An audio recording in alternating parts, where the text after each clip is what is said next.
Hello, welcome to the biology class. This is the first module. It is science process, basic chemistry, and introduction to cells. My name is Mrs. Jewett. I'm your instructor for this course, a science enthusiast, and any questions that you have will be directed to me and be happy to help you in any way that I can. This module is going to focus on 3 topics. The first one is science process, and that is all science, all of the time, that you have learned in every science class previous to this and will continue to learn in every science class after this. These are the basic concepts that are needed to make good science and understand how science works in general.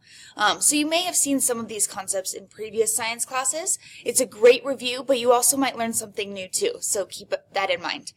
For science process, then we'll move on to basic chemistry. And even though this is a biology class, all living things have chemical reactions occurring inside of them. So it's very important to understand how chemical reactions occur, the different types of chemical reactions, and how atoms interact with each other, since we're all made of atoms. And then cells is going to be our next topic in this module, and cells are what atoms come together to create in living things. We'll learn about the basic internal structures of cells and the basic concepts that govern how they interact with each other, how they build together to make organisms, and then move on. We're going to use that information in our next module, which is going to be cell processes, how those cells work with each other and internally. So thank you so much for watching the video. This was just an introduction, and go ahead and click next to go on to the next part of the module. Thanks so much. Have a great day.